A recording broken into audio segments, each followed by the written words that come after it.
அனைவருக்கும் வணக்கம். என் லைஃப்பில் இந்த மாதிரி ஒரு பெயின்ஃபுல்லான ஒரு சுச்சுவேஷனை நான் ஃபேஸ் பண்ணதே கிடையாது. மனசு முழுக்க வலி மட்டும்தான். இந்த சுற்றுப்பயணத்தில் என்னென்ன மக்கள் பார்க்க வராங்க, அதுக்கு ஒரே ஒரு காரணம் தான் அவங்க என் மேலே வச்சிருக்கிற அன்பும் பாசம். அந்த அன்புக்கும் பாசத்துக்கும் நான் எப்பவும் கடமைப்பட்டிருக்கிறேன். அதனால தான் இந்த சுற்றுப்பயணத்தில் மற்ற எல்லா விஷயங்களையும் தாண்டி மக்களுடைய சேஃப்டி, அதில் எந்த காம்ப்ரமைஸும் பண்ணிடக்கூடாதுன்றதுக்காக தான் அது என் மனசில் ரொம்ப ஆழமாக இருக்கும் அந்த எண்ணம். அதனால தான் இந்த அரசியல் காரணங்கள் எல்லாத்தையும் தவிர்த்துட்டு ஒதுக்கி வச்சுட்டு மக்களுடைய சேஃப்டி மட்டும் மைண்டில் வச்சுக்கிட்டு அதுக்கான இடங்களை சூஸ் பண்ணுறது, அதுக்கான இடங்களை பார்த்து பெர்மிஷன் கேட்குறது, போலீஸ் டிபார்ட்மெண்ட்டில் அதை ரிக்வெஸ்ட் பண்ணி கேட்போம். ஆனால் நடக்கக்கூடாதது நடந்துருச்சு. ஆனால் மனுஷன் தானே, அந்த நேரத்தில் அத்தனை பேர் பாதிக்கப்பட்டு இருக்கும்போது எப்படி அந்த ஊரை விட்டுட்டு என்னால் கிளம்பி வர முடியும்?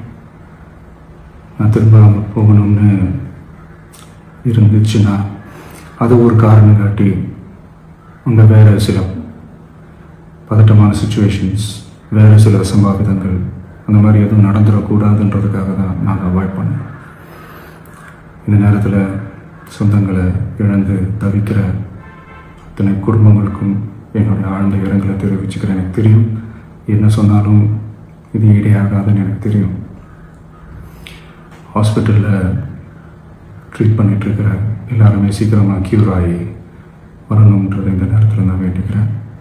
கூடிய சீக்கிரமே உங்கள் எல்லாரையும் நான் சந்திக்கிறேன். இந்த நேரத்தில் எங்களுடைய வலிகளை, எங்களுடைய நிலைமையை புரிஞ்சுக்கிட்டு எங்களுக்காக பேசின அரசியல் கட்சிகளை சார்ந்த நண்பர்கள், தலைவர்கள் அனைவருக்கும் என்னுடைய நன்றியை தெரிவிச்சுக்கிறேன்.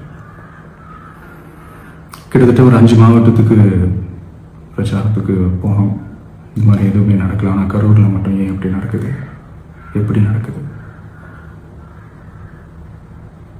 மக்களுக்கு எல்லா உண்மையும் தெரியும். மக்கள் எல்லாத்தையும் பார்த்துக்கிட்டு இருக்கிறாங்க.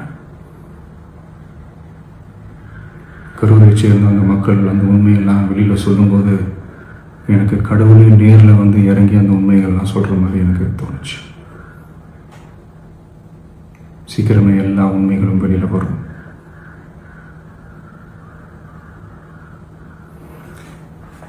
எங்களுக்கு தரப்பட்ட இடத்துல நாங்கள் போய் அந்த ஸ்பாட்டில் நின்று நாங்கள் பேசிட்டு வந்தோம். அதை தாண்டி எந்த தவறும் எங்கள் சைடில் நாங்கள் எதுவுமே செய்யலை. பட் இருந்தாலும் எங்கள் கட்சியை சேர்ந்த நிர்வாகிகள், தோழர்கள் மேலே எஃப்ஐஆர், அது மட்டும் இல்லை சோஷியல் மீடியாவை சேர்ந்த நண்பர்கள், தோழர்கள் அவங்க மேலே எஃப்ஐஆர்லாம் போட்டு இப்போ பிடிச்சிக்கிட்டு இருக்கிறாங்க. சிஎம் சார், உங்களுக்கு ஏதாவது இந்த பழி வாங்கணும் அப்படின்ற எண்ணம் ஏதாவது இருந்துச்சுன்னா என்ன வேணாலும் பண்ணுங்க. அவங்க மேலே கை வைக்காதீங்க. நான் ஒன்று வீட்டில் இருப்பேன், இல்லை நான் ஆஃபீஸில் இருப்பேன். என்ன வேணாலும் செய்யுங்க. நண்பர்களே, தோழர்களே, நம்மளோட அரசியல் பயணம் இன்னும் ஸ்ட்ராங்காக, இன்னும் தைரியத்தோட கண்டினியூ ஆகும்.